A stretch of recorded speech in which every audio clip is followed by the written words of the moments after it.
ہوتا ہے. جو لوگ مذہب کو نہیں مانتے وہ کہتے ہیں ہم اس کائنات کو مسخر کریں گے, اس پر حکومت کا ہمیں حق ہے. سوال پیدا ہوتا ہے کہ یہ حق آپ کو کس نے دیا؟ بھائی ہم جانوروں پہ حکومت کرتے ہیں, شیر کو جنگل میں گرفتار کر کے اس پہ ٹکٹ لگا دیتے ہیں. سوال پیدا ہوتا ہے کہ شیر پہ حکومت کرنے کا حق آپ کو کس نے دیا؟ کوئی ہے جس کا طرف وہ بتائیں کہ اس نے دیا ہے؟ وہ کہنے بس ہم میں طاقت ہے, ہم شیر کو پنجرے میں بند کر سکتے ہیں, لہذا ہم اس پہ ٹکٹ لگا سکتے ہیں. اس کا مطلب یہ ہوا کہ جس کے پاس بھی طاقت ہو وہ جو چاہے کر سکتا ہے. پھر اس کا تو یہ مطلب ہوا نا. بھائی دیکھو, بکرا جب جوانی کی دہلیز پہ قدم رکھتا ہے ہم کاٹ کے کھا جاتے ہیں اس کو. بظاہر تو یہ ظلم ہے. غیر مسلم سے کوئی پوچھے کہ تم جانور کو کاٹ کے کیوں کھاتے ہو, وہ جواب دے گا کہ ہمیں اس کائنات پہ حکومت کا حق ہے, ہم اس جانور سے زندگی چھین سکتے ہیں. سوال پیدا ہوتا ہے کیوں چھین سکتے ہو؟ اس کیوں کا جواب ان کے پاس, بولو نا بھائی, نہیں ہے ان کے پاس. خدا کی قسم ساری دنیا کے فلاسفر بیٹھ جائیں کہ ہم جانور کو کیوں مارتے ہیں گوشت کھانے کے لیے, تو کیا گوشت کھانے کے لیے کسی کی زندگی چھین سکتے ہو؟ بھائی جیسے آپ مخلوق ہو وہ بکرا بھی تو مخلوق ہے نا. جیسے آپ کو لائف میں انجوائے کرنے کا حق ہے تو بکرے کو بھی تو حق ہے. اس کو تو بدنظری کا بھی موقع نہیں ملا ابھی ہے, اور خود کیا کر رہے ہو؟ پوری زندگی عیاشی کرتے ہو, شرابیں پیتے ہو, اور اس کو بدنظری بھی موقع نہیں ملا اور اس کو کاٹ کے کھا گئے. ہیومن رائٹس تو ہیں, تو جانوروں کے بھی تو رائٹس ہونے چاہیے. یقیناً آپ کہہ سکتے ہیں کہ جانوروں کے رائٹس بھی ہیں کہ جانوروں پہ ظلم نہ ہو, یہ نہ ہو, وہ نہ ہو, جنگلوں سے نسلیں ختم نہ ہو. تو وہ نسلیں جو جنگلوں سے ختم نہ ہوں تو وہ بھی آپ نے انسان کے انٹرٹینمنٹ کے لیے قانون بنایا ہے, ورنہ جانوروں پہ آپ کو ترس نہیں آتا. جو کاٹ کے کھا جاتے ہو, مچھلیوں کو سمندر سے نکال کے کڑائی میں ڈال کے کھا جاتے ہو, تو یہ کہاں کے رائٹس ہوئے؟ تو ان باتوں کا کسی کے پاس کوئی جواب نہیں ہے. اس کا جواب صرف مسلمانوں کے پاس ہے اور صرف قرآن کے پاس ہے. ہم یہ کہ ہم سے کوئی پوچھے بکرے کو کاٹ کے کیوں کھاتے ہو, اس کو بھی تو جینے کا حق ہے. ہم کہتے ہیں اللہ نے ہمیں اجازت دی ہے جو اس کائنات کا بنانے والا, اور اس کی پرمیشن کے بعد ہمیں کسی سے پرمیشن کی ضرورت نہیں. ختم ہو گئی. غیر مسلم کے پاس اس کا جواب نہیں ہے, تبھی تو وہ اپنی عقل لڑاتے ہیں. کچھ نے کہا کہ یہ ظلم ہے, ہندوؤں نے کہا ظلم ہے تو نہیں کھاؤ, لہذا وہ نہیں کھاتے. وہ بس ٹھیک ہے نا, کیونکہ وہ انڈیا بھی بیان جاتا ہے, ہندو بھی بعض دفعہ سن لیتے ہیں بیان, تو وہ ویسے تو نہیں کھاتے لیکن جب کھانے پہ آتے ہیں تو مسلمانوں کو کھا جاتے ہیں وہ. تو کسی کے پاس کوئی جواب نہیں ہے, اس کا کوئی جواب نہیں. آپ کہہ سکتے ہیں کہ بڑا جانور چھوٹے جانور کو کھاتا ہے. جب جانور ایک دوسرے کا خیال نہیں کرتے تو وہی سوال ہے, جب وہ نہیں کرتے تو وہ تو جانور جانور کو بھی کھا جاتا ہے, تو کیا انسان کو کھانے کی اجازت ہے؟ تو کوئی جواب نہیں ہے کسی کے پاس. قرآن ان باتوں کو کا جواب دیتا ہے. وَسَخَّرَ لَكُم مَّا فِي السَّمَاوَاتِ وَمَا فِي الْأَرْضِ, فرمائے جو کچھ آسمانوں اور زمین میں ہے یہ کس کے لیے بنایا ہے. اصل میں اگر ہم یہ مان لیں نا, غیر مسلم یہ مان لے کہ اللہ نے, گاڈ نے, بھگوان نے یہ ہمارے لیے بنایا ہے, تو پھر غیر مسلم سے سوال یہ ہوگا کہ بھئی کیوں تم پہ خدا اتنا مہربان کیوں ہے. اس کیوں کا ان کے پاس جواب نہیں ہے. ایک سوال کا جواب دو پھر اگلے سوال میں پھنستے ہیں. اس لیے انہوں نے سرے سے یہ بحث ہی چھوڑ دی ہے کہ کھانے کو فوکس کرو, یہ اس چیز کو فوکس نہ کرو کہ کون کھلا رہا ہے, کیوں کھلا رہا ہے, اور اس کھلانے میں کس کو فائدہ ہو رہا ہے, کس کو نقصان ہو رہا ہے. کھا لو. سمجھ میں آ رہی ہے بات کہ نہیں آ رہی؟ اس لیے وہ اس چیز کو بحث میں ہی نہیں لاتے. اس کا جواب قرآن نے دیا کہ یہ سب کچھ کس کے لیے بنا. دیکھو میں ایک مثال دیتا ہوں, یہ بڑی بدبختی کی بات ہے کہ کسی پر کوئی دن رات انعامات کر رہا ہو اور وہ انعام کرنے والے کے بارے میں جاننے کی کوشش ہی نہ کرے. میں ایک مثال دیتا ہوں اس کی.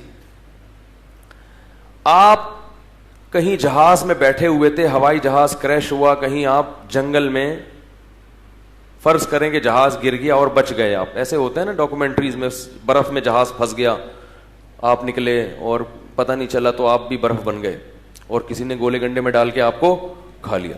ایسے واقعات ہوئے.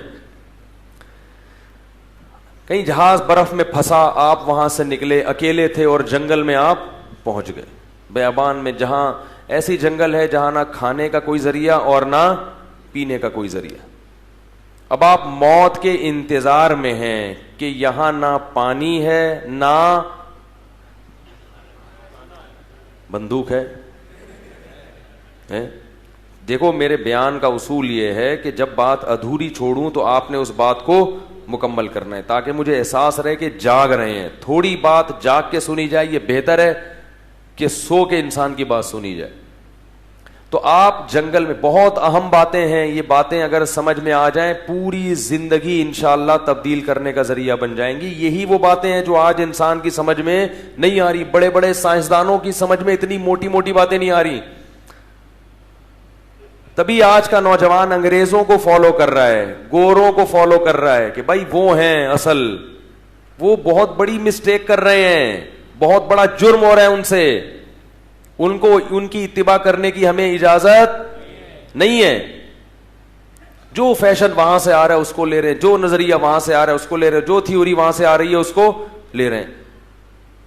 تو یہ قرآن تو ایسے ہی رہ گیا نا پھر, اس کو بس صرف مردوں کو بخشنے کے لیے, برکت کے لیے, مردوں کو بخشنے کے لیے. اور یہ والی آیت اتنی دفعہ پڑھو تو بچہ پیدا ہو جائے گا, یہ والی آیت پیٹ پہ باندھو تو لڑکا پیدا ہوگا, یہ والی باندھو گے تو لڑکی پیدا ہوگی.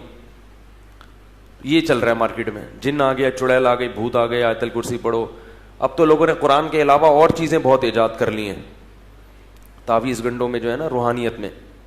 تو ایک آدمی جنگل میں جا کے, آپ جو ہے نا جنگل میں لیٹ گئے, آپ کو پتا ہے کہ یہاں نہ کھانے کے لیے کوئی روٹی ہے, نہ کھجور ہے, نہ پانی ہے, نہ کچھ بھی نہیں ہے, اور اب آپ موت کے انتظار میں آنکھیں بند کر کے لیٹ گئے اور آپ کی آنکھ لگ گئی. بات آ رہی ہے سمجھ میں؟ جب آپ کی آنکھ کھلتی ہے تو ٹھنڈا پانی رکھا ہوا ہے, ادھر کھجوریں رکھی ہوئی ہیں, اور جو ضروری چیزیں تھیں وہ آپ کے سامنے وہاں موجود رکھی ہوئی ہیں. ایک دم آپ کو خیال آئے گا نا کس نے رکھی ہیں, بولو بھائی, آئے گا کہ نہیں آئے گا؟ پہلے تو آپ کھاؤ گے وہ چیزیں, بولے پہلے کھاؤں تو پیٹ تو بھرے, پھر سوچیں گے نا, ورنہ ایسا نہ ہو مری جائیں. کھاؤ گے, پھر آپ کیا بولو گے, اس ذات کا شکر ہے جس نے مجھے لیے یہ چیزوں کا انتظام. پھر تجسس ہوگا, یار کون ہے یار, پتہ تو چلے. دائیں بائیں جا کے دیکھو گے, اس لیے کہ آپ کا محسن ہے, اس نے مرنے سے بچا لیا آپ کو, تو اس کو میں تلاش تو کروں. کیا خیال ہے؟ آپ جاؤ گے, دائیں بائیں دیکھو گے, درخت کے پیچھے آوازیں مارو گے, بھائی کوئی ہے یار, سامنے آؤ یار. کیوں؟ میں کاٹوں گا نہیں بھائی, میں آپ کا شکریہ ادا کروں گا. میرے پاس پیسے پڑے ہوئے ہیں, میں آپ کو کیا دوں گا؟ پیسے دوں گا, اور میرے بڑی جائیدادیں ہیں میرے علاقے میں, آپ آؤ تو صحیح. اب کیا ہوا کہ وہ ختم ہو گیا راشن, جو بھی کھانا پینا تھا ختم ہو گیا. اب پھر آپ پریشان کہ یار ایک ٹائم کا انتظام تو ہو گیا, اب پتہ نہیں کیا ہو گیا. پھر آپ لیٹے ہوئے, آنکھ لگی, اٹھے تو پھر چیزیں رکھی ہوئی آپ کے سامنے. بھائی کوئی پولیس والا بیان میں بیٹھا ہے تو بتا دے یار, بلانی نہ پڑے نا تاکہ. اب آپ کیا کرو گے؟ پھر شکریہ ادا کرنے کے لیے, یار کون ہے یار, سامنے تو آئے. تجسس پیدا ہوگا, تجسس پیدا ہوگا. پھر بھی نہیں ملا, ادھر ادھر ہر جگہ تلاش کرو گے, یار اس کے تو میں ہاتھ چوم لوں, یہ بندہ مجھے ملے, بندہ ملے مجھے, یار کون ہے یار یہ. پھر آپ وہ ختم ہو گیا, پھر آپ سو گئے. پھر جب سو کے اٹھتے ہو پھر رکھا ہوا ہی ہے. آپ بیمار ہوتے ہو تو اٹھتے ہو تو گولیاں رکھی ہوئی ہیں سامنے, انجیکشن رکھے ہوئے ہیں, پیناڈول رکھی ہوئی ہے, ہر چیز کا آپ کے لیے کیا ہو رہا ہے. پھر آپ دھوپ سے پریشان ہوتے ہو تو ایک خیمہ رکھا ہوا ہے کہ بھائی اسے جوڑ کے بنا لو, اس میں رہو. اگر کوئی غیرت والا آدمی ہوگا جس کی بصیرت کی آنکھیں اندھی نہ ہو گئی ہوں, اس کے لیے سب سے بڑی فکر یہ ہوگی کہ مجھے میرے محسن کو تلاش کرنا ہے, اور اس وقت سب سے بڑی بے شرمی یہ ہوگی کہ آپ کہو گے مجھے کھانے سے مطلب ہے, کون دے کے جا رہا ہے مجھے اس سے مطلب نہیں ہے, میں اپنی ترقی میں اپنی تعلیم میں, ایجوکیشن پہ توجہ دینا چاہتا ہوں. اصل میں بالکل یہی فرق ہے کافر میں اور مسلمان میں. جو ہدایت کا طلبگار ہوتا ہے وہ جب دنیا میں آتا ہے, جوانی کی دہلیز پہ قدم رکھتا ہے, اس کی عقل کامل ہوتی ہے, وہ یہ سوچنے پر مجبور ہوتا ہے کون سی ذات ہے جس نے پانی کے ایک ناپاک قطرے میں آنکھ, ناک, کان, دل, دماغ, جگر, گردے, پھیپھڑے, کلیجی اور یہ پوری باڈی بنائی, اور پھر ماں کے پیٹ میں میرے دل کو اس نے دھڑکا دیا.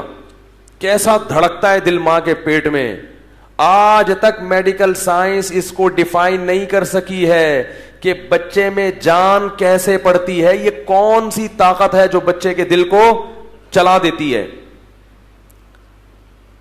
ہمارا جو دل دھڑکتا ہے نا, دل دیکھو موٹر چلتی ہے نا, پانی کی موٹر, آپ لوگ کا دل تو دھڑک رہا ہے نا اس وقت.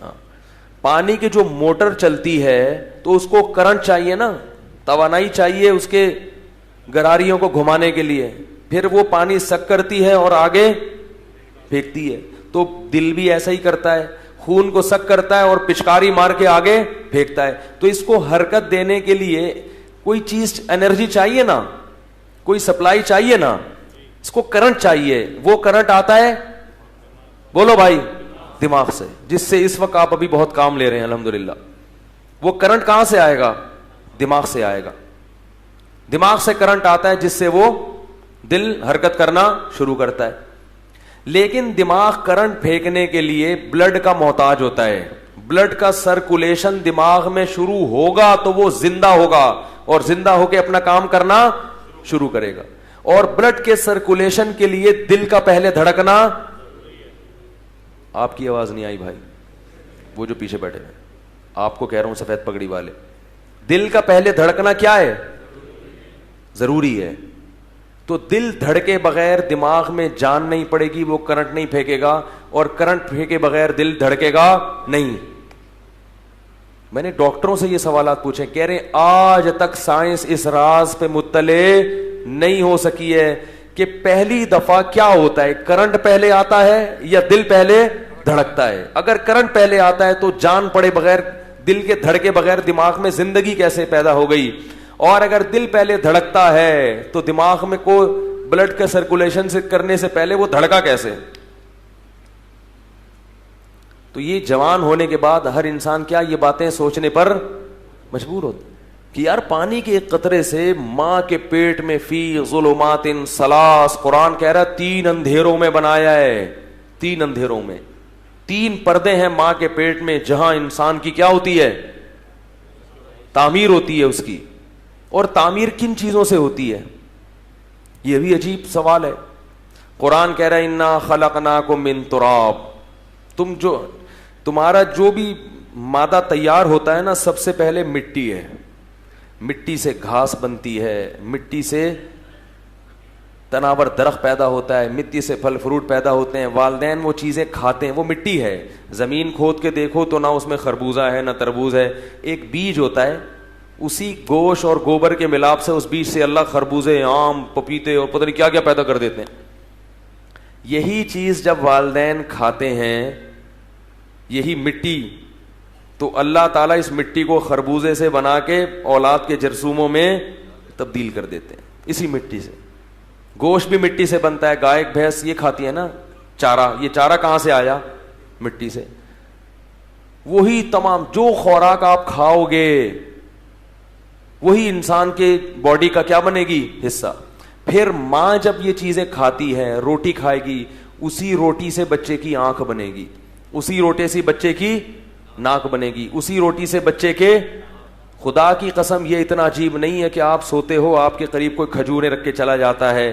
یہ اس سے عجیب ہے کہ مٹی اور پانی کے ملاپ سے کھجور پیدا کون کر رہا ہے ہمارے لیے؟ یہ زیادہ عجیب سوال ہے, اس سوال کا جواب زیادہ ضروری ہے. تو اس مٹی سے اللہ تعالیٰ کیا پیدا کرتے ہیں بچے کے لیے؟ روٹی. اور روٹی جب ماں کھائے گی تو کیا بنے گا؟ آنکھ, ناک, کان, جو کچھ کھا رہی ہے نا. پیزا کھا رہی ہے اس سے بھی کیا بن رہا ہے, برگر کھا رہی ہے اس سے بھی, اگرچہ بچہ پھر برگر جیسا بنتا ہے. حاملہ عورت اگر پیزے برگر زیادہ کھائے تو بچے برگر فیملی کہتے ہیں نا, برگر فیملی سے ان کا تعلق ہے. اس کا کیا مطلب, اس کو ہاتھ لگاؤ گے جراثیم پیدا ہو جائیں گے, اس چھینکو گے اس کے سامنے منہ کر کے مر جائے گا. یہ ہوتے ہیں برگر کھانے والوں کی کوالٹیز. برگر کی طرح پھولے ہوئے ہوتے ہیں, دم نہیں ہوتا. تو اسی سے کیا بن رہا ہے, آنکھ, ناک, کان, دل, دماغ, جگر, پھر جان پڑ رہی ہے. پھر بچہ جب دنیا میں آتا ہے تو ماں جب وہ روٹی کھا رہی ہے تو اس سے اب دودھ بننا شروع ہو گیا ہے بھائی. جب تک پیدا نہیں ہوا تھا دودھ نہیں بن رہا تھا, جیسے ہی دنیا میں آیا پتہ نہیں اللہ کے خزانے, اللہ کی قدرت کے کرشمے کیا حرکت میں آتے ہیں, فوراً دودھ پیدا ہونا. کیونکہ بچے کو ابھی کس چیز کی ضرورت ہے, دودھ کی. ابھی تو بچہ ہے, بڑا ہوگا تو سوچنے پر مجبور ہوگا نا کہ میری ماں کو روٹی کھلا کے اس کی چھاتیوں میں میرے لیے دودھ کس نے پیدا کیا تھا. خدا کی قسم ڈاکٹر بننا اتنا ضروری نہیں ہے, سائنسدان بننا اتنا ضروری نہیں ہے, پیسہ کمانا اتنا ضروری نہیں ہے. اس سوال کا جواب تلاش کرنا سب سے زیادہ ضروری ہے. کون ہے یہ کر رہا ہے یہ کام؟ پھر ماں کی چھاتیوں میں دودھ پیدا ہوتا ہے, بچہ کچھ بھی نہیں جانتا لیکن یہ جانتا ہے کہ مجھے دودھ کہاں سے ملے گا. تو یہ بنیادی ضرورت تھی ہماری پیدائش کے وقت, جو کسی ایسی ذات نے پوری کی جس کو ہم نہیں جانتے, لیکن پوری ہو رہی ہے. پھر کان دیے, آنکھ دی, دل دیا, دماغ سوچنے کے لیے, یہ سارے حواس دیے تاکہ ہم آہستہ آہستہ سیکھیں. سیکھنے کی صلاحیت کس نے دی؟ قل ارأیتم ان اخذ اللہ سمعکم وابصارکم. قرآن کہتا ہے بتاؤ اگر یہ آنکھوں میں بینائی کی صلاحیت اللہ نہ دے اور چھین لے, سننے کی صلاحیت اللہ نہ دے اور چھین لے, دنیا میں کوئی سائنسدان ہے جو یہ صلاحیت لوٹا دے تمہیں؟ کوئی ایک انسانی پارٹ ایسا ہے جو انسان نے ایجاد کیا ہو اور بالکل ایسا ہو جیسے اللہ نے بنایا ہے؟ کوئی ایک پارٹ بھی ایسا نہیں. یہ جو جوائنٹ ہے نا جو ہم انگلیاں ہلاتے ہیں, مصنوعی ہاتھ آج تک ایسا نہیں بن سکتا. وہ جوائنٹ کی ایڈجسٹمنٹ اس طرح ہو ہی نہیں پاتی ہے. اور اللہ نے یہ روٹی سے بنایا ہے. یہ کس سے بنایا؟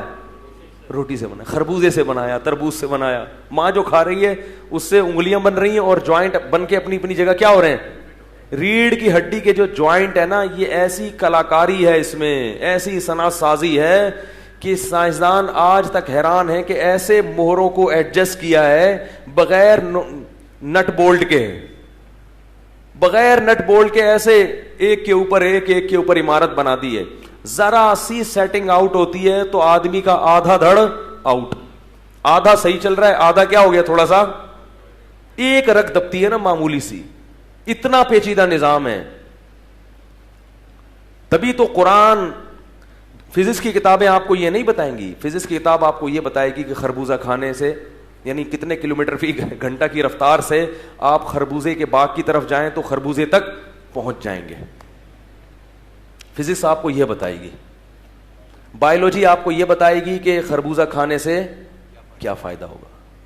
ڈاکٹر اس لیے بنتے ہیں, ڈاکٹر اس لیے نہیں بنا جاتا کہ ہمیں جس نے یہ نعمتیں دی ہیں تو ہم اس کو پہچانیں. یہ ڈاکٹروں کی فیلڈ نہیں ہے. بات آ رہی ہے سمجھ میں؟ کیونکہ یہ قرآن کی فیلڈ ہے اور میڈیکل سائنس میں قرآن, بولو نا بھائی, نہیں پڑھایا جاتا. یہ ٹاپک ہی نہیں ہے ان کا. حکیم کا یہ ٹاپک نہیں ہے کہ کس نے بنایا. حکیم کا یہ ٹاپک ہے کہ خربوزہ ٹھنڈا ہوتا ہے یا گرم ہوتا ہے, دودھ ٹھنڈا ہوتا ہے یا گرم ہوتا ہے. دودھ پینے سے گیس پیدا ہوتی ہے اور گیس ختم کرنے کا طریقہ کالی مرچ ہے. تھوڑا سا میڈیکل وہ بھی آ جائے نا. دودھ میں, حکیم کہتے ہیں دودھ میں کالی مرچ ڈال کے پکاؤ تو پھر گیس پیدا نہیں ہوتی. پھر صرف بلوچستان میں گیس پیدا ہوگی, ٹھیک ہے نا, جہاں ہونی چاہیے, پیٹ میں پیدا نہیں ہوتی. تو یہ حکیموں کا ٹاپک ہی نہیں ہے نا. تو جس نے پیدا کیا نا وہ اپنا انٹروڈکشن خود کروا رہا ہے. چھپا دیا اپنے آپ کو اس نے, جیسے کوئی شخص جا کے رکھ کے جا رہا ہو لیکن سامنے نہ آ رہا ہو. آپ تلاش کر رہے ہیں.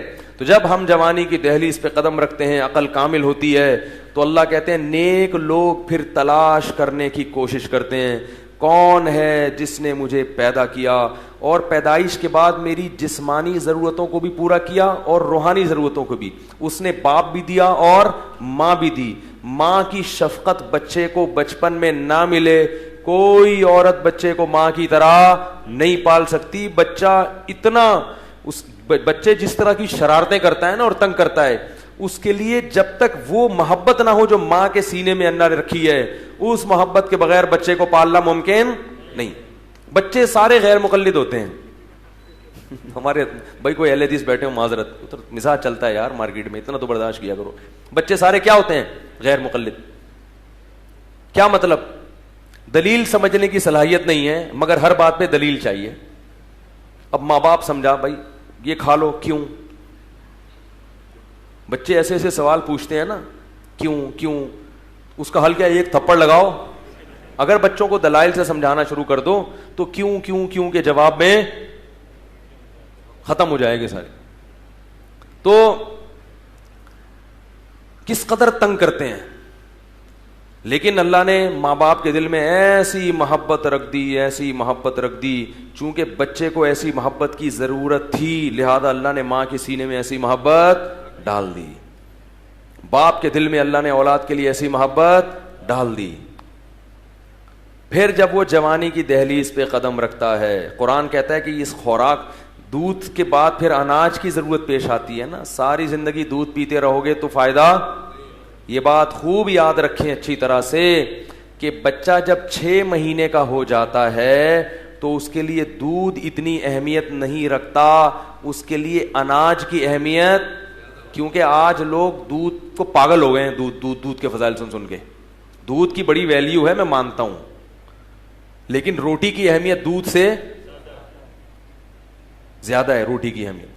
بچہ جب 6 مہینے کا ہو گیا تو ٹھوس غذائیں کی اہمیت بچے کے لیے دودھ سے, کیونکہ مائیں کیا کرتی ہیں پھر بھی دودھ پلاتی ہیں تو اس کو بھوک نہیں لگتی, اور بھوک نہیں لگتی تو وہ روٹی نہیں کھاتا, اور روٹی نہیں کھاتا تو گروتھ نہیں ہوتی, صحیح طرح بڑھتا نہیں ہے, اور بیماریوں کے خلاف جسم میں ریزسٹنٹ پاور, دفاع کی قوت بڑھتی نہیں ہے. دفاع کی قوت جو جسم میں آئے گی وہ روٹی کھانے سے آئے گی, پراٹھے کھانے سے آئے گی. پٹھانوں کو دیکھو, ہمارے گھر ایک پٹھان مہمان بن کے آیا, اس کے بچے پورے آدمی. میں نے کہا جی یہ بھی بچے ہیں کہ یہ آدمی ہے, تو جب آدمی بنیں گے تو کیا ہوں گے. غریب آدمی تھا وہ پٹھان, وہ کہیں گاؤں سے آیا تھا, دوستی تھی ہمارے گھر میں. میں نے اس کو دیکھا کہ کچھ بھی نہیں کھاتے اس کے بچے. صرف کیا کھاتے ہیں ہمارے بچے؟ سیریلیک, دلیا, اس میں شہد, ایکچولی اس میں وٹامنس کا تناسب ضروری ہے, اور شہد ملا دیا اس میں, اور سیریلیک کے ڈبے. کیلا نہیں چھوڑنا, کیلے میں کیا ہوتے ہیں؟ پوٹاشیم ہوتا ہے بھائی, کیلا ضرور کھلانا ہے بچے کو. اور بہت کچھ جو ہے نا, کیا اس میں وہ یہ جانتا نہیں تھا سیریلیک کیا ہوتا ہے, کیلا کیا ہوتا ہے, پوٹاشیم کیا ہوتا ہے. وہ کیا کرتا تھا, اس کے چھوٹے چھوٹے بچے اس کے نا روٹی کھانے کے لیے بیٹھتا تھا. روٹی بھی وہ کہتے تھے پٹھانوں والی روٹی چاہیے بھائی, ہمیں یہ ٹیشو پیپر نہیں چاہیے, یہ جو بن رہا ہے نا توے پہ, یہ ٹیشو پیپر, روٹی ہو چباؤ تو پتہ تو چلے روٹی چبا رہے. تو وہ بچے کیا کرتے تھے, وہ آ کے نا روٹی چھین کے بھاگ جاتے تھے دسترخوان پہ نا, آئے ہو اتنا بڑا ٹکڑا لے کے, پھر ایسے ایسے کر کے کھا رہے ہیں صرف روٹی. اور بسا اوقات کوئی ہڈی وڈی ہے نا, جیسے گوشت کھا رہے ہوتے ہیں, ہڈی بچ گئی, وہ پکڑا دی, بیٹھ کے ہڈی چوستا رہے گا. وہ اتنے طاقتور, اتنی موٹی موٹی کلائیاں, اور ایسا کانفیڈینس ان میں. اس سے مجھے اندازہ ہوا کہ روٹی کیا ہے, روٹی ہے. سیریلیک دیکھو, ہر وہ چیز جو بازار میں بننے والی ہے, ایک بہت بڑے ڈاکٹر سے میں نے سنا ہے کہ اس کو استعمال مت کرو. ان کے میں ٹیسٹ تو بہت ہوتا ہے, پروٹین ڈبے پہ لکھے ہوئے ہوتے ہیں پروٹین, ٹھیک ہے, اندر نہیں ہوتے. لکھنے پر گورنمنٹ کی طرف سے کوئی پابندی نہیں ہے, کچھ بھی لکھ دو, سمجھ رہے ہو. تو اب جب بچہ جوان ہونے لگتا ہے, دودھ پلائیں ضرور, لیکن روٹی کو فوکس زیادہ کریں. تو اللہ نے کیا کہا کہ کیا کھلاؤ اس کو؟ گندم, دلیا, اناج, یہ چیزیں کھلاؤ. تو یہ چیزیں کہاں سے آئیں گی؟ زمین سے. تو اللہ کیا کرتا ہے؟ کھاد اور مٹی کے ملاپ سے گندم پیدا کرتا ہے. آسمان سے پانی برسائے گا. پانی برسانے کا عمل ایک بڑا عجیب ہے. بچہ جب پہلی دفعہ ہوش میں جب سلامت ہوتے نا آسمان سے پانی برستا ہوا دیکھتا ہے تو وہ پہلی دفعہ سوچتا ہے کہ یہ کیا ہو رہا ہے, یہ کیوں برس رہا ہے. اسے نہیں پتا کہ یہ تیری زندگی کا اللہ کی طرف سے انتظام ہو رہا ہے. یہ پانی اگر آسمان سے نہ برسے تو بھی مر جائے گا اور اس زمین پہ بسنے والی ساری مخلوق ہلاک ہو جائے گی. وَفِي السَّمَاءِ رِزْقُكُمْ, اللہ فرماتے ہیں اسی آسمان کے پاری میں تمہاری روزی رکھی ہوئی اللہ نے. یہ بند ہو جائے تو فیکٹریاں بند, چائنا جتنی مرضی ترقی کر لے, بارش بند ہو گئی نا, چائنا کی آسمان پہ جاتی ہوئی ترقی دھڑام سے زمین میں دفن ہو جائے گی. ساری فیکٹریوں کے پہیے گھوم رہے ہیں کس سے؟ بارش کے پانی سے. سب کچھ اسی سے ہو رہا ہے, کیونکہ یہ جو قدرت کی طرح طرح کی کلاکاریاں ہیں نا, صنعت سازیاں, یہ بارش کے پانی سے ہو رہی ہیں. بارش کا پانی برستا ہے تو زمین سے چیزیں پیدا ہوتی ہیں. ٹیوب ویل کا پانی جو ہے نا وہ بھی تو بارش سے ہی آتا ہے نا زمین میں. دریاؤں میں پانی کہاں سے آتا ہے؟ بارش سے آتا ہے. چشموں میں پانی کہاں سے آتا ہے؟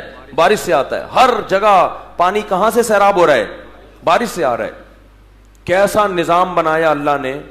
اور زمین میں 3 حصے پانی ہے, 1 حصے خشکی. اگر یہ 3 حصے پانی نہ ہوتا تو جتنی بارش کی زمین کو ضرورت ہے اتنی بارشیں زمین پہ نہ برستی. تو اللہ نے انسان کو پیدا کرنے سے پہلے خشکی کا جتنا ایریا دیا اس سے 3 گنا اللہ نے پانی زیادہ پیدا کر دیا, تاکہ میرا یہ بندہ جب زمین میں چلے گا پھرے گا تو اتنا پانی اس کو آسمان سے برس کے ملے گا جتنے پانی کے لیے اس کی زندگی کے لیے ضروری ہے. یہ بہت بڑی حاجت تھی جو اللہ نے ہماری پوری کر دی. اس کے بعد کیا ہوتا ہے؟ جب بلوغت کی دہلیز پہ ہم قدم رکھتے ہیں, گوشت بھی مل رہا ہے کھانے کو, صرف بنیادی ضرورت نہیں. وہ جو لیٹا ہوا تھا نا آپ, تو وہ تو کھجوریں پانی رکھ کے جا رہا تھا.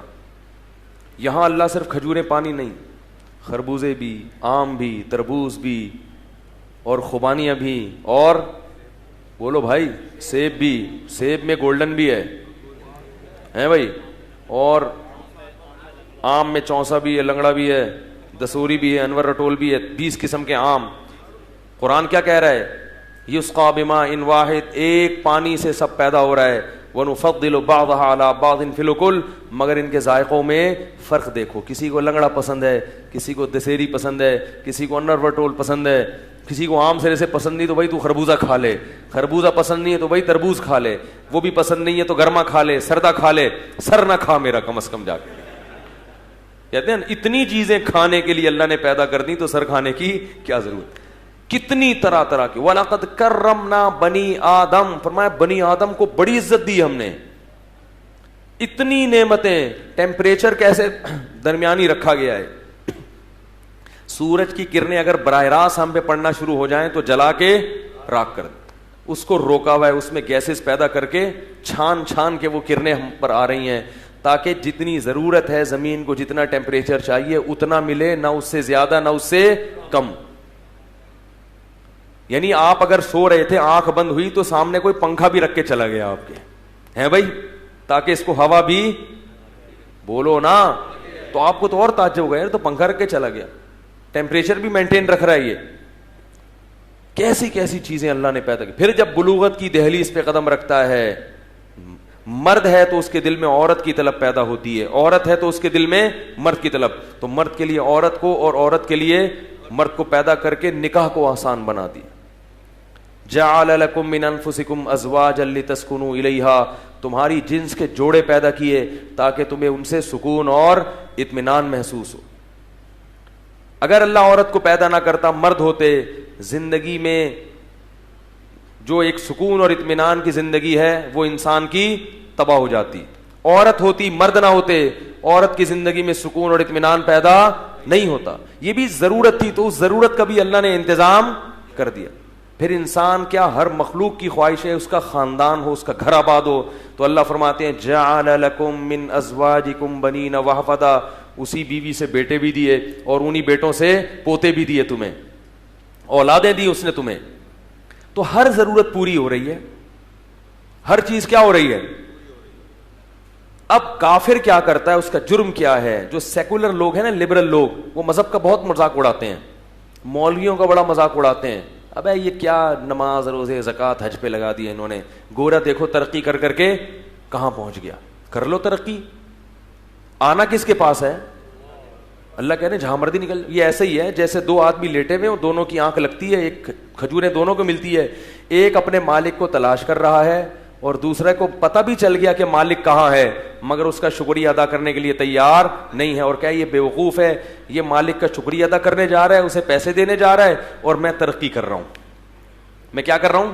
میں کھجور سے حلوہ بنا رہا ہوں, پھر حلوے سے معجون بناؤں گا. یہی ہے نا دنیا کی چیزوں سے ایسی معجون بناؤں گا کہ ایک چمچہ کھاؤ اور آدمی بالکل طاقتور ہو جائے. یہ چیزوں میں لگ گیا وہ. بناؤ بھائی کھجوروں سے معجونیں بناؤ, دوائیں بناؤ, لیکن جس نے یہ کھجور دی ہے پہلے, یہی فرق ہے, یہی وجہ ہے کہ مسلمان کیسا ہی نالائق ہو بالآخر جنت میں جائے گا, اور کافر کتنا ہی ترقی کر کے چاند تک پہنچ جائے اس کا ٹھکانہ جہنم کی آگ ہے, کیونکہ اس نے اپنے پیدا کرنے والے کو اور اپنے محسن کو پہچاننے کی کوشش نہیں کی. اور پھر اللہ کا کتنا بڑا انعام اور کتنا بڑا احسان کہ وہ شخص جو آپ کو جنگل میں چیزیں میسر کر کے جا رہا تھا, اس نے دیکھا کہ جب آپ کے دل میں طلب ہے کہ میں اپنے محسن کو پہچانوں اور آپ کو محسن نہیں مل رہا, تو اس نے اپنا خود تعارف کروا دیا. اللہ تعالیٰ نے ہمیں پیدا کر کے چھوڑ نہیں دیا کہ تم اپنے مالک کو تلاش کرتے رہو, مل گیا تو ٹھیک ہے, نہیں ملا تو ٹھیک نہیں. 1,24,000 پیغمبر بھیجے اور ان تمام پیغمبروں نے اللہ کا ہمارے سامنے تعارف کروایا. امن جعل الارض قرارا وجعل خلالها انہارا وجعل لها رواسیا وجعل بین البحرین حاجزا. وہ اللہ ہے جس نے زمین کو جائے قرار بنایا, زمین کے توازن کو برقرار رکھنے کے لیے بڑے بڑے پہاڑ اس کے اوپر نصب کر دیے. هو الذی خلقکم من تراب, وہ اللہ ہی ہے.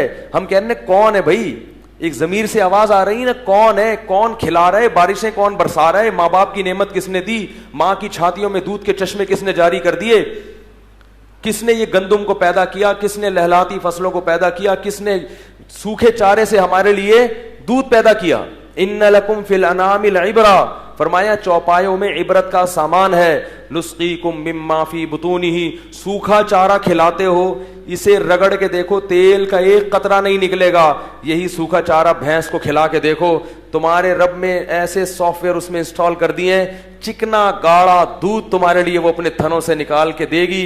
ان فی ذلک لآیات لقوم یتفکرون, اس میں نشانیاں ہیں ان لوگوں کے لیے جو غور و فکر کرتے ہیں, اس بارے میں سوچنے کی کوشش کرتے ہیں.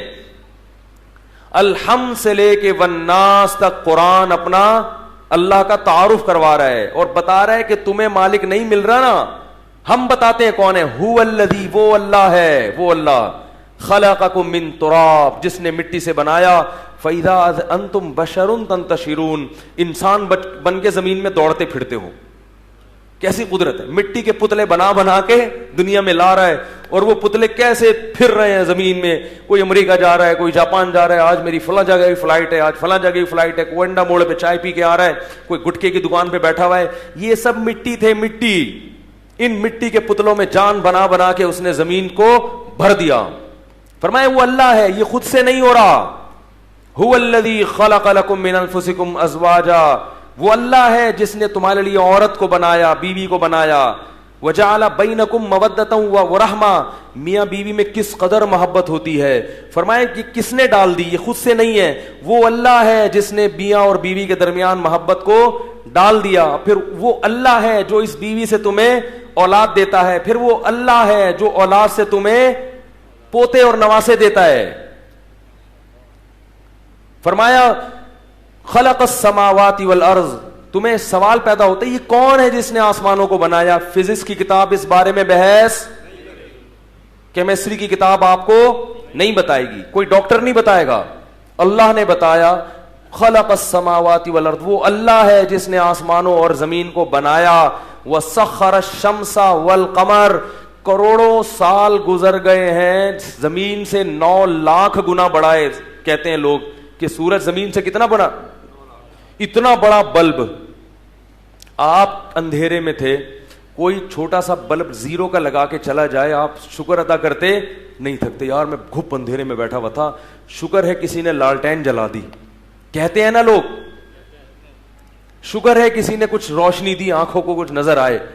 اللہ نے کیا کیا, اتنا بڑا بلب زمین سے کتنا بڑا, کیونکہ اس سے چھوٹا زمین کے لیے مفید, اس میں اتنی ہیٹ نہیں ہوتی کہ ہماری فصلیں پک سکیں, کھجور پک سکیں. جب تک شدید گرمی نہیں پڑے گی آم میں ذائقہ پیدا, آم ایئر کنڈیشن کمروں میں پیدا نہیں ہوتا. اس کو ہیٹ چاہیے, ہیٹ, یہ گرمی چاہیے اس کو. زمین کی رگوں میں جو پیٹرول ہے یہ سورج کی تپش سے پیدا ہوا ہے. ایک بلب لگایا اس نے اور اس سے درجنوں کام, اسی سے وٹامن D3 بھی پیدا ہو رہا ہے ہماری ہڈیوں میں, ہڈیاں مضبوط ہو رہی ہیں. اسی سے ہمیں زمین میں روشنی بھی مل رہی ہے تاکہ ہم رزق اور روزی کو تلاش کر سکیں. اسی سے ہماری اسکن کی مسائل بھی کیا ہو رہے ہیں. جن ملکوں میں روشنی نہیں ہے, سورج نہیں ہے, وہ بیچارے اسکن کے مسائل میں مبتلا رہتے ہیں. ذرا سی دھوپ نکلتی ہے سارے کپڑے اتار کے لیٹ جاتے ہیں, دھوپ چاہیے ہمیں, دھوپ. ہم حیران ہوتے ہیں, پاگل ہو گئے, کیونکہ وہ کنارے پر ہے نا زمین کے, ایسی جگہوں پر ہیں جو اللہ نے آباد رہنے کے لیے نہیں بنائی. تو اتنے سارے کام اس سورج سے. اسی سورج کا کام کیا ہے, اسی بلب کا کام کہ وہ سمندر کے پانی کو بھاپ بن کے اڑا رہا ہے. اگر اس سورج میں گرمی زیادہ ہوتی تو سمندر کا پانی زیادہ اڑ جاتا اور بارشیں اتنی برستی کہ ہم تباہ ہو جاتے. اگر اس سورج کی ہیٹ کو تھوڑا سا ہم کم کر دیں, کوئی ایسا بٹن ہو بھائی ذرا سورج کو ذرا ہلکا کرنا, تو سورج تو ہلکا ہوتا, تم تو ٹھنڈے ٹھاٹ ہو جاتے. لیکن سمندر سے جتنا پانی آسمان میں اڑنا چاہیے تھا اتنا پانی نہیں اڑتا, بارشوں میں کمی ہو جاتی. انا کل شیء خلقناہ بقدر, ہر چیز کو ایک اندازے سے, کتنی ہیٹ رکھنی ہے, مینٹین رکھا ہے اس کو, اس سے زیادہ بھی نہیں ہونی چاہیے اور اس سے کم بھی نہیں ہونی چاہیے. اتنا بڑا سورج, 9 لاکھ زمینیں آ جائیں اس کو ایسا چکر میں گھمایا ہے نا, ہزاروں سال ہو گئے. مشرق سے ایک خاص ٹائم پہ نکلتا ہے. ایسی کیلکولیشن کر دی کہ آج اگر 5:35 پر ہے تو 36 پہ نہیں نکلے گا, 35 ہی پہ نکلے گا. وہ ہزاروں سال ایسا اس کو آفس ٹائم پہ لگایا نا کہ بھائی اتنے بجے تم نے آفس آنا ہے اور اتنے بجے پتلی گلی سے نکل لینا ہے. وہ نکلتا ہے ٹائم سے, ساری دنیا کو روشنی پہنچاتا پہنچاتا پہنچاتا بالآخر ڈوب جاتا ہے. اور ڈوب کے کام ختم نہیں ہوتا, اس سائڈ جو لوگ رہتے ہیں نا ان کو روشنی دیتا ہے. ایسے ہوتے ہوتے ہزاروں لاکھوں سال گزر گئے. سورج نہ کبھی تھکا ہے اور نہ کبھی اسے اونگ آئی ہے. ایک دن بھی سورج اگر آفس سے چھٹی کر لے اور کہ آج میں ذرا ریسٹ پر ہوں تو ہم سارے ریسٹ پر آ جائیں گے, ہم سارے ٹھنڈے ہو جائیں گے. صحیح ہے. یہ سارے جاپان اور امریکہ کے سائنسدان یہ کیا بیچنا شروع کر دیں گے, بولو بھائی, یہ سب تیل بیچنا شروع کر دیں گے. کچھ بھی نہیں رہے گا ان کے پاس, ختم. ساری ترقی ایک سیکنڈ میں کس میں مل جائے گی, خاک میں. اسی نے چاند بنایا, والقمر قدرناہ منازل, چاند کو زمین کے گرد اور زمین کو سورج کے گرد گھمایا. سب گھوم رہا ہے اور ایسی کیلکولیشن سے گھوم رہا ہے کہ وہ ایک خاص رفتار ہے گھومنے کی. اپنے محور میں بھی گھوم رہے ہیں اور زمین یعنی آسمان میں سفر بھی کر رہے ہیں. بڑی ترتیب سے گھوم رہا ہے سارا سسٹم. پھر سال بنتے ہیں, یولج اللیل فی النہار, فرمائے دن کے اوقات کو رات میں داخل کر دیتا ہے, رات کے اوقات کو دن میں. کبھی دن چھوٹے رات بڑی, کبھی رات چھوٹی دن بڑا. اس کا بھی اپنا ایک مزہ ہے کیونکہ انسان کی طبیعت میں اللہ نے اختلاف رکھا ہے. ایک موسم سے اکتا جاتا ہے, ایک جیسے ٹائم سے اکتا. اگر گرمیاں ہی رہیں مزہ نہیں آئے, کچھ سردیاں چاہیے, سردیوں سے تھکتے ہیں تو پھر گرمیاں آنا. جب سردیاں ختم ہوتی ہیں اور پہلی دفعہ جو پنکھا چلتا ہے وہ منظر اتنا مزے کا ہوتا ہے. پنکھے کی آواز ایسے لگتی ہے جیسے ماں لوری سنا رہی ہو. سردیوں میں پنکھا, میں سعودی عرب میں 3 مہینے رہا, 24 گھنٹے اے سی میں. مجھے پنکھا یاد آ رہا تھا. مجھے کیا یاد آ رہا تھا کہ یار کھڑکی کھولو, ہوا آئے باہر کی, روشنی آئے. ایئر کنڈیشن روم میں باہر کی روشنی, آپ کتنی مرضی لائٹیں لگا لو مگر سورج کی روشنی میں جو لذت ہے, دماغ کو سکون ہے, وہ مصنوعی روشنی میں نہیں ہے. پتہ نہیں لوگ کیسے رہتے ہیں 24 گھنٹے بند کمروں میں. ہمیں تو بھائی چاہیے, باہر نکلتے ہیں سورج چاہیے, سورج. تو جب میں آیا نا 3 مہینے بعد, سب سے پہلے میں گھر میں سب سے اوپر والے کمرے میں کھڑکیاں کھول کے پنکھا چلایا. میں نے کہا پنکھے کی آواز چاہیے مجھے, ڈنگ ڈنگ ڈنگ ڈنگ ڈنگ ڈنگ ڈنگ چلتا ہے, مزہ آتا ہے بھائی. تو جب سردیاں جاتی ہیں اور گرمیاں آتی ہیں تو پنکھے کا مزہ, اور جب گرمیاں جا کے سردیاں آتی ہیں تو لحافوں کا اپنا مزہ ہے. لیکن یہ چینج ہوتا ہے موسم, سردی سے گرمی, گرمی سے سردی, چینج ہو. اسی چینج کی وجہ سے انسان کی زندگی میں بہار رہتی ہے, اکتاتا نہیں ہے, بور نہیں ہوتا. خط استوا پہ جو لوگ رہتے ہیں نا, بالکل ان کی زندگیوں میں وہ مزہ نہیں ہے. ملیشیا میں گیا نا تو سال میں 12 مہینے ایک جیسا موسم رہتا ہے. ملیشیا میں بارشیں بہت ہوتی ہیں, ایک جیسا موسم. لوگوں میں اتنی اچھی صحتیں نہیں ہیں, طاقت نہیں ہے, قوت نہیں ہے ان لوگوں میں, نہ سردی ہے نہ گرمی, ایک ہی جیسا موسم. بھائی سردی ہو اس کے کھانے الگ ہوتے ہیں. پھر کیا ہے, سردی میں انڈے کھاؤ, مچھلی کھاؤ اپنے خرچے پہ, اور گوشت کھاؤ, اور جیکٹیں پہنو, اور سونے کے لیے جب گرم لحاف میں کمبل اوڑھ کے سو, مزہ نہ آئے ویسے واپس. کیا خیال ہے, گرمی میں نہاؤ, باریک کرتے پہنو, اور ٹھنڈی ٹھنڈی لسی پی پا کے پنجاب میں ہے نا لسی کہاں بھی جاتی ہے. تو یہ سب نعمتیں اللہ قرآن مجید میں بیان کر رہا ہے کہ زمین میں اس نے انٹرٹینمنٹ کے لیے تمہارے کیا رکھ دیے, چیزیں رکھ دی. کلو من الطیبات, ان پاکیزہ چیزوں کو کھاؤ.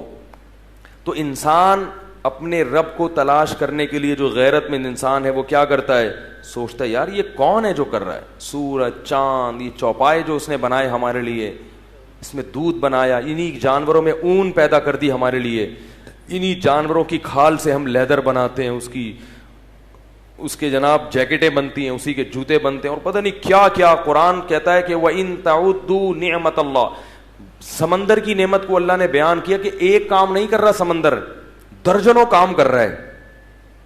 سمندر کیا کر رہا ہے, تمہیں روزی بھی دے رہا ہے. آپ جاؤ نا کراچی کے ساحل پہ, فشری, روزانہ جو مچھلیاں نکلتی ہیں, خدا کی قسم عقل دیکھ کر حیران. اتنے منو ٹن جہاز آ کے لگتے ہیں, لانچیں آ کے لگتی ہیں, یہ بڑی بڑی مچھلیاں اٹھا کے, اتنی ٹنوں من مچھلیاں روزانہ نکلتی ہیں, ایکسپورٹ بھی ہو رہی ہیں, اور جناب ملک میں بھی جا رہی ہیں, اور روزانہ دکانوں پہ شام کو بیٹھ کے ہم کیا کر رہے ہیں, کھا رہے ہیں. کوئی پوچھنے والا نہیں ہے یار تم روزانہ اتنا نکال رہے ہو, مگر سمندر کبھی بھی نہ نہیں کر رہا.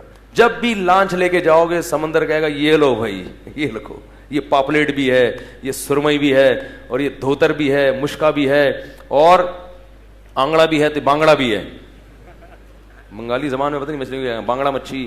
ہمارے ایک رشتے دار کی شادی ہو رہی تھی, کہیں خاتون تھیں وہ, ان کی شادی ہو رہی تھی, تو جس گھر میں شادی ہو رہی تھی وہ لوگ مچھلی بہت کھاتے تھے.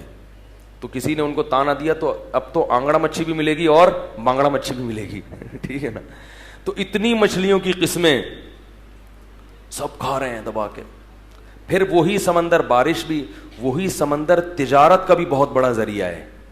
اگر سمندر نہ ہوتا, جتنی سستی چیزیں آپ کو مل رہی ہیں یہ نہ ملتی, کیونکہ اتنا مال ایک ملک سے دوسرے ملک خشکی پہ لاد کے لے جانا آسان کام نہیں ہے. ایندھن بہت لگتا ہے, اس کے لیے ڈیزل چاہیے, پیٹرول چاہیے, بجلی چاہیے, اتنا ایندھن لگے گا کہ چیزوں کی قیمتیں آسمان.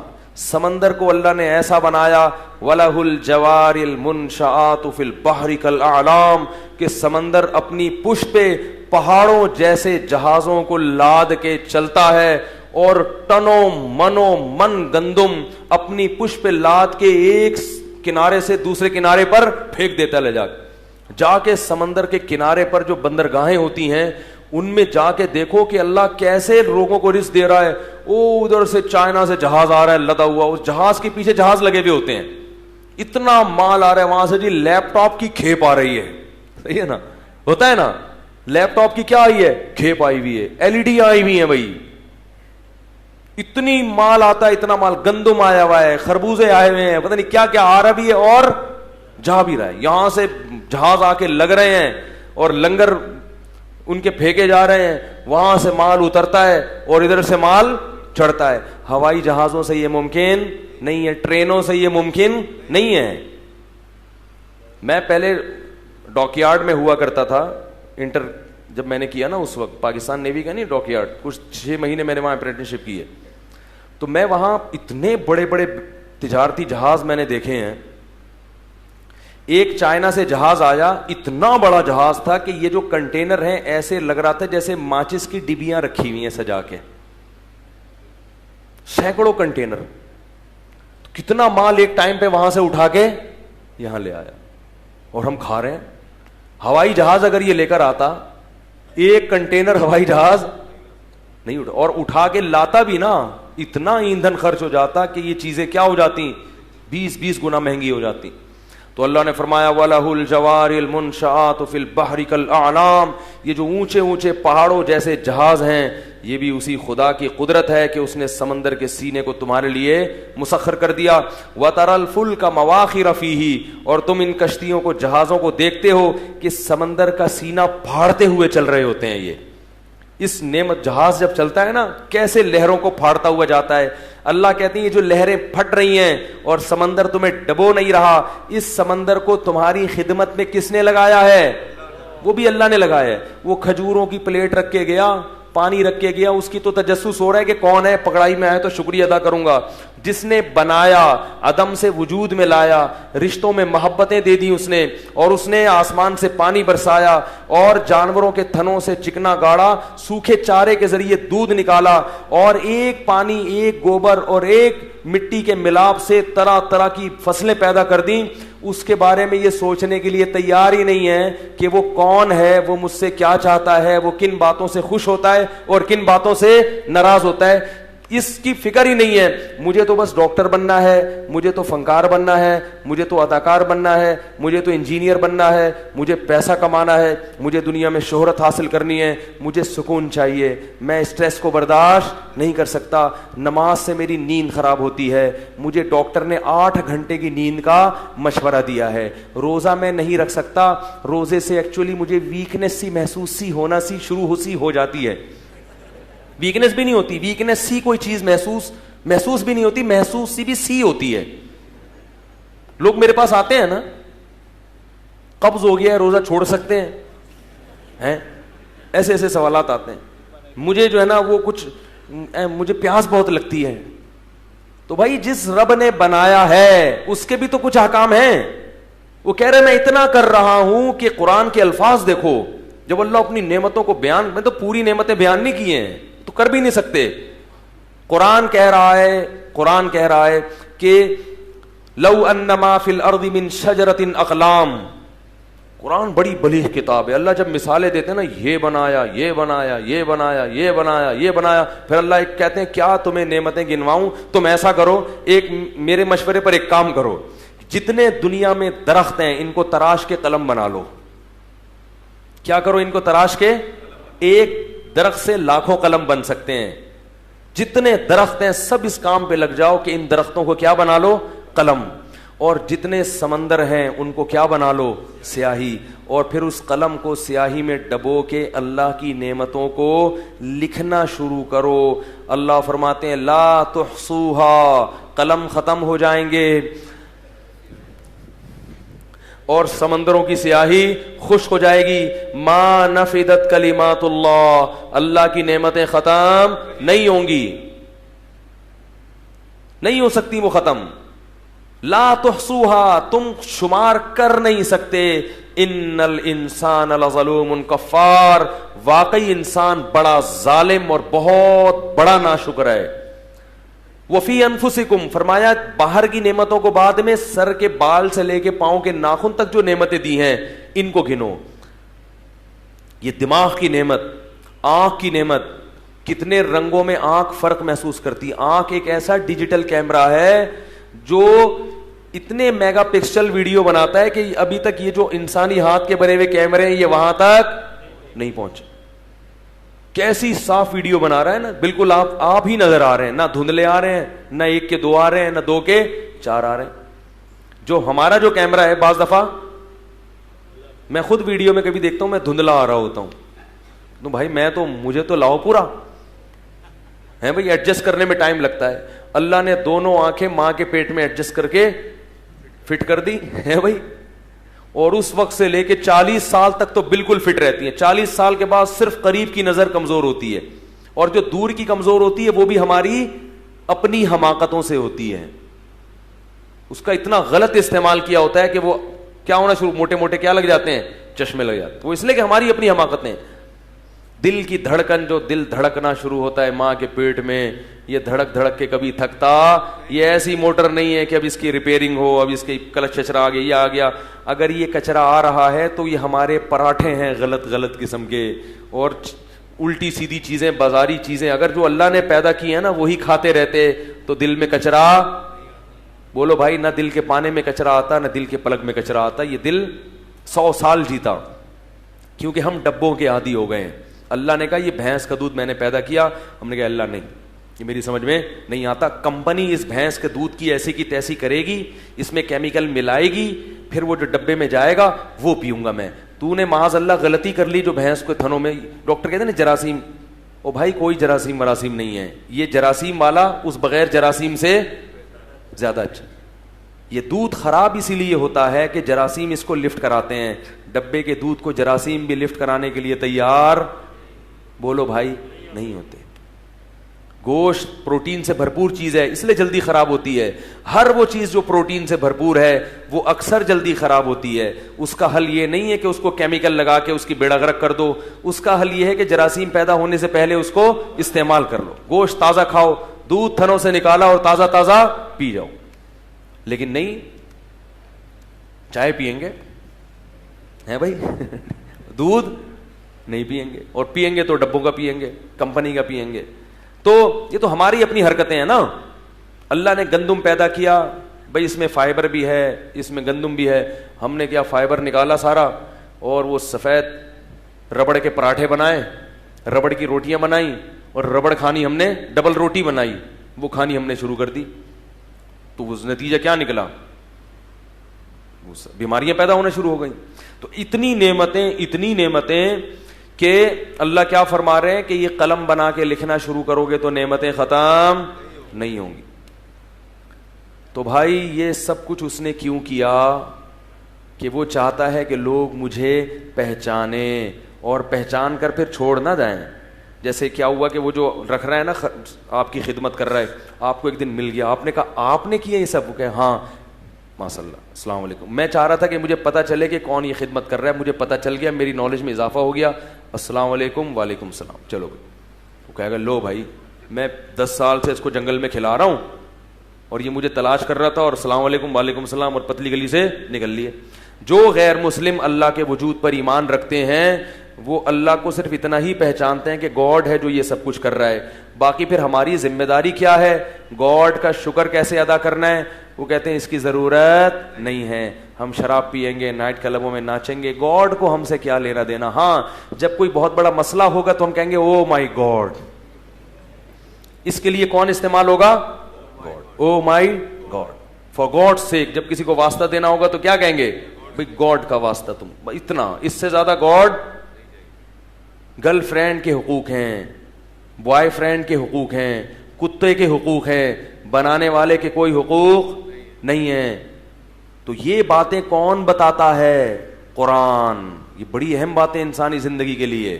قرآن کے علاوہ دنیا کی کوئی کتاب ان چیزوں کو ہائی لائٹ نہیں کرتی.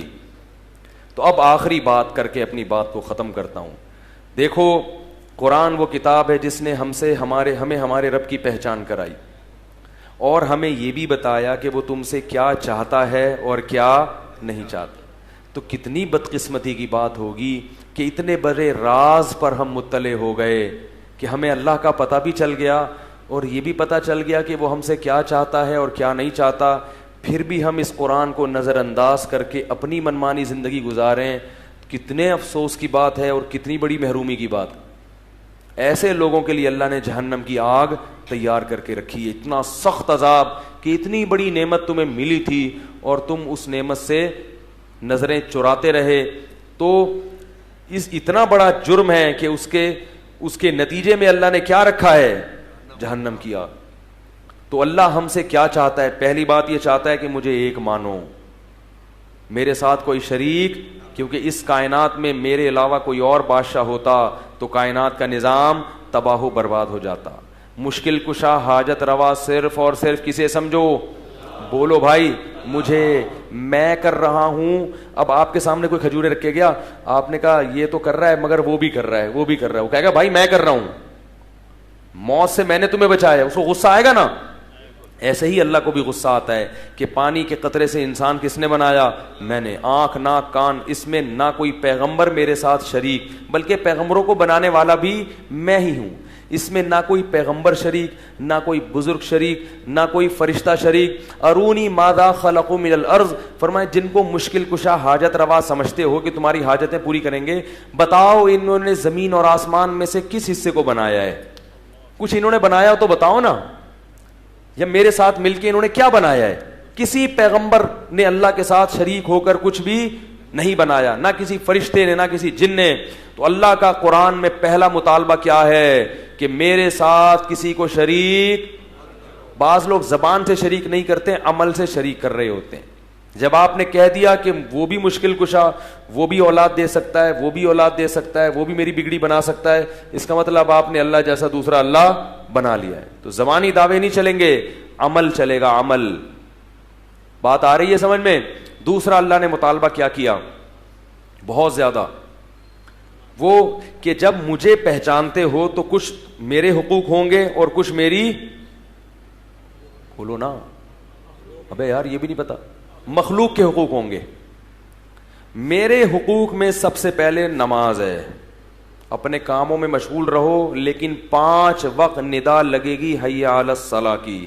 میں مؤذن کے ذمہ لگاؤں گا کہ تمہیں یاد دلاتا رہے. پیدائش سے لے پیدا ہوگے تو حی علی الصلاۃ کی کان میں اذان کہلواؤں گا, موت تک حی علی الصلاۃ کی صدائیں لگتی رہیں گی. کس قدر بے شرمی کی بات ہے, پیدائش سے لے کے موت تک اللہ اکبر حی علی الصلاۃ سنتے ہیں, پھر بھی مسجد میں حاضری نہیں دیتے. یہ جو اتنی زیادہ ذمے لگا دیا نا مؤذن کے, یہ اس لیے کہ تاکہ اللہ کی حجت بندوں پر تمام ہو جائے. قیامت میں جب اللہ بے نمازی کو جہنم کی آگ کے حوالے کریں تو وہ یہ نہ کہے کہ اللہ میرا جرم تھوڑا تھا اور سزا بہت زیادہ. اللہ کہیں گے میں نے تجھے فجر میں بھی مؤذن کو کہا کہ اونچی آواز سے پکارو, حی علی الصلاۃ حی علی الفلاح, الصلاۃ خیر من النوم, نماز نیند سے بہتر ہے. اشہد ان لا الہ الا اللہ, اللہ کے سوا کوئی عبادت کے لائق نہیں ہے. اللہ اکبر, سب سے بڑا کون ہے؟ وہ ہے. نیند بڑی چیز نہیں ہے, خواہشات دکان بڑی نہیں ہے, بڑا کون ہے؟ اللہ. فجر میں بھی کہلوایا, ظہر میں بھی کہلوایا, عصر میں بھی کہلوایا, اور تو نہیں آیا تو میں نے کوئی عذاب تجھے نہیں دیا, تیرے منہ سے نوالا نہیں چھینا, تیری دکان نہیں بند کرائی. میں نے مؤذن سے کہا کہ کسی کے گھر پہ جا کے نکالنا نہیں ہے نماز کے لیے, نہ کسی کی دکان بند کرنی ہے, صرف پیغام کان تک پہنچا دینا ہے. میں بڑا ہوں, میں بڑا ہوں, میں بڑا ہوں, بار بار سنتا رہے گا. لیکن یہ نہیں مانا اور بغیر توبہ کے مر گیا تو پھر عذاب کون دے گا؟ ان عذابی لشدید, پھر میرا عذاب بہت سخت ہے, پھر میں سخت عذاب دینے کا مجاز ہوں. اس لیے بھائی جتنے لوگ بیٹھے ہو, جتنی خواتین بیان سن رہی ہیں, عزم کرو آج کے بعد انشاءاللہ نماز کبھی قضا نہیں ہوگی. نماز روزے سے بھی زیادہ اہم ہے. روزہ بعد میں ہے, نماز پہلے. فرض نماز قضا کرنے کا اسلام میں تصور نہیں ہے. چاہے مارکیٹ میں شاپنگ کے لیے گئے ہو, چاہے بس میں بیٹھے ہو, چاہے ہوائی جہاز میں بیٹھے ہو, چاہے میدان جنگ میں لڑ رہے ہو, وہاں بھی نماز قضا کرنے کی اجازت نہیں ہے. اگر اللہ کو مانتے ہیں کہ یہ نعمتیں اللہ دیتا ہے تو آپ کو اللہ کے سامنے سجدہ کرنا پڑے گا. دوسرا حکم, جلدی سے بات کو سمیٹ رہا ہوں, وقت بہت زیادہ ہو گیا. سب سے بڑا حکم, دوسرا حکم جو اللہ کے حقوق میں ہے وہ ہے اللہ کی راہ میں خرچ کرنا. آج مسلمان اپنی دولت پہ سانپ بن کے بیٹھ گیا ہے, دوسروں کے پیسے بھی کھا رہا ہے. یہ پیسہ اللہ نے دیا تو کچھ اپنے لیے, کچھ بیوی بچوں کے لیے, اور کچھ غربا اور مساکین کے لیے, مساجد کے لیے, مدارس کے لیے. وفی اموالہم حق, اللہ فرماتے ہیں ہمارے نیک بندے جو ہمیں مانتے ہیں نا, ان کے لیے ان کے مال میں یتیموں کا, بیواؤں کا, مسکینوں کا اور محتاجوں کا حق ہے. احسان سمجھ کے نہیں دیتے. وہ کہتے جیسے کسٹم میں آپ جب ٹیکس دیتے ہو تو ٹیکس لینے والا آپ کا شکریہ نہیں ادا کرتا کہ تھینک یو آپ نے 1 لاکھ روپے دیے. وہ کہتے یہ تمہارے باپ کو بھی دینا پڑے گا. گورنمنٹ کا لا ہے, قانون ہے. تو اللہ فرماتے ہیں تمہیں جو ہم نے پیسہ دیا ہے اس میں سے تمہیں غریبوں پہ خرچ کرنا پڑے گا, اور یہ احسان نہیں ہے, یہ کیا ہے کہ کیونکہ ہم نے تمہیں دیا ہے لہذا اس کا ٹیکس ہے کہ تمہیں غریبوں کو دینا پڑے گا. لیکن گورنمنٹ جب ٹیکس کاٹتی ہے تو اس پہ احسان تو دور کی بات, کوئی بدلہ تو دور کی بات, شکریہ بھی نہیں کہتی. اللہ کہتے ہیں میں تم سے ٹیکس لے تو رہا ہوں لیکن یہ میرے خزانوں میں جمع ہو رہا ہے. من ذا الذی یقرض اللہ قرضا حسنا, کون ہے جو مجھے قرضے دے گا, فیضاعفہ لہ اضعافا کثیرا, کئی گنا بڑھا کے واپس لوٹاؤں گا میں, کئی گنا بڑھا کے. آتو حقہ یوم حصادی, فرمایا جب فصل کٹے تو کافر جو جب فصل کاٹے گا تو پوری پیداوار رکھ لے گا, مسلمان کہے گا جس خدا نے مٹی اور پانی کے ملاپ سے اس فصل کو پیدا کیا اس کا حق سب سے پہلے. کتنی پیاری آیت ہے, میں جب پڑھتا ہوں بڑا مزہ آتا ہے. فرمایا تو حقہ یوم حصادی, جب یہ لہلہاتی فصلیں کٹا کریں تو اس کے کٹائی کے وقت اس کا اللہ کا جو حق ہے وہ اللہ کو دے دیا کرو. اپنے عمل سے ثابت کیا کرو کہ یہ پیدا کرنے والا کون ہے, اللہ ہے. عشر صرف اسلام میں ہے, پیداوار کا حق دنیا کے کسی مذہب میں نہیں ہے, کیونکہ وہ سمجھتے ہیں ہماری محنت ہے. اللہ کہتے ہیں تمہاری محنت نہیں ہے, آم کی گھٹلی میں ایسے سافٹ ویئر انسٹال کر دیے کہ گوبر پانی کے ملاپ سے پورا درخت پیدا ہوتا ہے, ایک گھٹلی سے ہزاروں آم پیدا ہوتے ہیں. یہ کسی سائنٹسٹ کا کمال نہیں ہے, یہ میں نے پیدا کیا ہے. تو میں کہہ رہا ہوں کہ 9 حصے رکھ لو اور ایک حصہ میری مخلوق کو دے دو. تو زکوٰۃ بھی ہے. پھر یہ بھی کس کا حق ہے, زکوٰۃ مخلوق کا حق نہیں ہے, یاد رکھو. زکوٰۃ کس کا حق ہے, اللہ کا حق ہے. اگر مخلوق کا حق ہوتا تو مخلوق کو آپ سے زبردستی زکوٰۃ لینے کی اجازت ہوتی. دیکھو میں نے کسی سے لاکھ روپے لیے کے کھا گیا تو اس کو حق ہے کہ زبردستی چھینے مجھ سے, حق ہے یا نہیں؟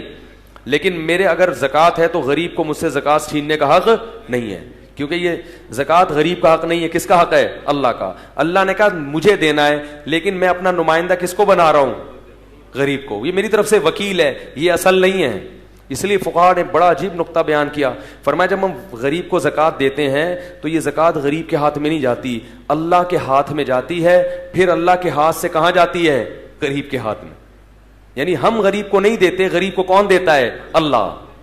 اس کی مثال ہے جیسے میں نے 1 لاکھ روپے آپ سے قرضہ لینا تھا تو میں نے ایک بندہ بھیجا, میں نے کہا جاؤ اس سے قرضہ میرا نکلواؤ جا کے, ٹھیک ہے نا. اس نے قبضہ کیا, جب قبضہ کیا تو میں نے کہا چلو اب یہ تم ہی رکھ لو. تو غریب جو ہم سے لیتا ہے کس کی طرف سے, اللہ کی طرف سے. پھر اللہ غریب کو کہتے ہیں چل اب کیا کر, تو کھا لے, مجھے ضرورت نہیں ہے. زکوٰۃ بہت بڑا حکم ہے. اسی طرح زکوٰۃ کے علاوہ بھی صدقات و خیرات. قرآن کہہ رہا ہے وَيُطْعِمُونَ الطَّعَامَ عَلَىٰ حُبِّهِ, ہمیں ماننے والے لوگ ہماری محبت میں ایسے پاگل ہو جاتے ہیں کہ کون اتنا کھلا رہا ہے, ایسے پاگل ہوتے ہیں کہ ہماری محبت میں یطعمون الطعام علی حبہ مسکینا ویتیما واسیرا, مسکینوں کو, قیدیوں کو اور یتیموں کو کھلاتے رہتے ہیں, خرچ کرتے رہتے ہیں. اور جب یہ غریب طبقہ ان سے پوچھتا ہے بھائی کیوں لٹا رہے ہو اتنا, کیوں کھلا رہے ہو, تو جواب میں کیا کہتے ہیں, انما نطعمکم لوجہ اللہ, ہم تمہیں خوش کرنے کے لیے نہیں کھلا رہے, ہم اسے خوش کرنے کے لیے کھلا رہے ہیں جو ہمیں کھلاتا ہے. لا نرید منکم جزاء ولا شکورا, اسی وجہ سے ہمیں تم سے اس کا کوئی بدلہ نہیں چاہیے اور شکریہ نہیں چاہیے, شکریہ نہیں چاہیے. ایسا نہ ہو شکریہ کہا تو ثواب کم ہو جائے. انا نخاف من ربنا یوما عبوسا قمطریرا, اصل میں بات یہ ہے کہ ایک دن آنے والا ہے جس دن ہم سے ہمارے گناہوں کا حساب لیا جائے گا. ہم چاہتے ہیں کہ اللہ کی مخلوق کو کھلا کے اس عذاب کو اپنے اوپر سے دور کریں. یہ جذبے ہوتے ہیں ان لوگوں کے لیے, ان لوگوں کے جو اپنے رب کو پہچانتے ہیں. یہ موٹے موٹے حقوق کس کے ہیں بھائی, اللہ کے. اور اللہ نے پھر کہا کہ میری مخلوق کے بھی کچھ حقوق ہیں. ان حقوق میں سب سے پہلے کون ہیں, والدین. وَوَصَّيْنَا الْإِنسَانَ, وصیت کر دی, کہیں کا فیصلہ کر دیا. غیر مسلم کے جو حقوق ہیں نا, دور کا رشتہ قریب ہے اور قریب کا رشتہ دور ہے. گرل فرینڈ کو قریب کیا ہوا ہے, بیوی کو دور کیا ہوا ہے. ماں باپ کو اولڈ ہاؤس میں جمع کرایا ہوا ہے, اور نرس جو ہسپتال میں, وہ بوڑھا جو اس کا کچھ بھی نہیں لگتا, اس سے بڑے مسکرا کے بات کر رہی ہے, اس کی دواؤں کا بھی ٹائم پہ خیال کر رہی ہے, اسے روٹی بھی ٹائم پہ دے رہی ہے. جو اپنا بوڑھا باپ تھا وہ کسی اور نرس کے حوالے کیا ہوا ہے. اسلام اس چیز کو پسند نہیں کرتا. سب سے پہلے اپنے جو جتنا قریب, جس ماں نے چھاتی سے دودھ پلایا اس کا رشتہ سب سے پہلے ہے. بڑھاپے میں تو اس کے حقوق شروع ہوتے ہیں. تبھی قرآن نے جوان ماں باپ کا ذکر ہی نہیں کیا. قرآن نے کہا اما یبلغن عندک الکبر احدہما, جب ماں باپ بڑھاپے کو پہنچ جائیں فلا تقل لہما اف, اب ان کے حقوق شروع ہو رہے ہیں. اور گورا اس وقت ان کو اولڈ ہاؤس میں جمع کرنے کی سوچ رہا ہے. جوان کے حقوق اس لیے بیان نہیں کیے تفصیل سے کہ جوان ماں باپ کی تو آپ کو ضرورت ہوتی ہے, وہ باپ کما کے دے رہا ہے اور ماں گھر میں روٹیاں پکا پکا کے کھلا رہی ہے. وہ رشتہ جب کہیں شادی کرنے جاؤ گے تو اماں کو لے کے جاؤ گے, اماں کے بغیر رشتہ بھی کوئی نہیں دے گا, تو وہ تو مجبوری ہے. خدمت اور حقوق کا ٹائم شروع کب ہوگا؟ جب بوڑھے ہو گئے. قرآن کہہ رہے ہیں اب حقوق شروع ہو رہے ہیں. اب کیا کرنا ہے؟ لا تقل لہما اف, اف نہیں کرنا. ولا تنہرہما, جھڑکنا نہیں ہے, ایسے کر کے بات نہیں کرنی. واخفض لہما جناح الذل من الرحمہ, ذلت سے اپنے بازوؤں کو ان بوڑھوں کے سامنے جھکا دینا ہے. وقر رب ارحمہما کما ربیانی صغیرا, اور ان کے لیے دعائیں مانگنی ہیں کہ اے اللہ میں بچپن میں اس سے بھی زیادہ کمزور تھا, انہوں نے مجھے عیدی سینٹر میں جمع نہیں کرایا, اپنی چھاتی سے لگا کے سینے سے لگا کے رکھا, میرے باپ نے مجھے کما کما کے کھلایا, مجھے رہنے کے لیے چھت میسر کی. اے اللہ تو ان پر ایسے رحم کر جیسے انہوں نے بچپن میں مجھ پر رحم کیا. یہ کس کا حق ہے؟ یہ اللہ نے بیان کیا اس کتاب میں. یہ فزکس کی کتابیں, کیمسٹری کی کتابیں, سائنس کی کتابیں بیان نہیں. یہ ڈاکٹر یہ باتیں آپ کو نہیں. ڈاکٹر پتہ کیا بتائیں گے؟ ابا جب کھانستے ہیں تو اس سے جراثیم پھیلتے ہیں, لہذا ابا کو بولا کرو کہ منہ پہ رومال رکھ کے کھانسا کریں. اب ڈاکٹر بھی اتنا بتائے گا. میں نے دیکھا ایک بوڑھے میاں ہمارے یہاں رہتے, قریب میں رہتے تھے, وہ رات کو گھر سے باہر آ کے سگریٹ پیتے. میں نے کہا آپ اس بڑھاپے میں روڈ پہ بیٹھ کے سگریٹ پی رہے ہو, سگریٹ تو اچھی چیز نہیں لیکن جو کو پینی ہے تو گھر میں. انہوں نے کہا میرے ابا, میرے جو بیٹا ہے نا ڈاکٹر ہے, وہ کہتے ہیں سگریٹ کے دھوئیں سے بیماریاں پھیلتی ہیں, تو میرے بچوں میں بیماریاں پھیلیں گی, ابا آپ گھر سے باہر جا کے پیا کریں. میں نے کہا آپ کا بیٹا ڈاکٹر تو ہے, اچھا انسان نہیں ہے. اگر وہ اچھا انسان ہوتا, جتنے اہتمام سے اس نے میڈیکل سائنس کا علم حاصل کیا اتنے اہتمام سے قرآن بھی پڑھ لیا ہوتا, تو وہ کہتا جراثیم سے بھی بچوں گا اور ابا کا اکرام بھی. لہذا وہ کہتا کہ ابا آپ آرام سے بیٹھ کے سگریٹ پئیں, میں اپنے بچوں کو لے کے اتنی دیر روڈ پہ بیٹھ رہا ہوں. کتنی بے شرمی کی بات ہے کہ بوڑھے باپ کو سڑک پہ بٹھا دیا, آپ یہاں پیئیں, میرے بچے کو کھانسی ہوتی ہے اس سے. یہ ہے بے شرمی. تو میں نے کہا آپ کا بیٹا اگر ہوتا نا تو ایسے کرتا. تو والدین کے بعد اللہ نے رشتہ داروں کا حق بیان کیا. سب سے قریبی رشتہ بھائی بہنوں کا ہے. سب سے قریبی رشتہ کس کا ہے؟ کئی سال ہو جاتے ہیں سگے بھائی سے بات چیت ہی نہیں ہوئی. وہ توڑتا ہے تو بھی آپ کو کیا کرنا ہے؟ جوڑنا ہے. غلطی نہیں بھی ہو تو اپنی غلطی مان کے اس کو بولو بھائی منا لو. اس کے لیے نہیں, کس کے لیے؟ اللہ کے لیے. جیسے غریب کو جب کھانا کھلایا جائے گا تو یہ نہیں کہا گیا تمہارے لیے کھلا رہے ہیں, کس کے لیے؟ اللہ کے لیے. تو رشتہ دار کو جو خوش کیا جائے گا کس کے لیے؟ اللہ کے لیے. صحابہ کتنا خیال کیا کرتے تھے کہ بھئی جس کی رعایت کا اللہ نے حکم دیا تو ہم بھی اس کی رعایت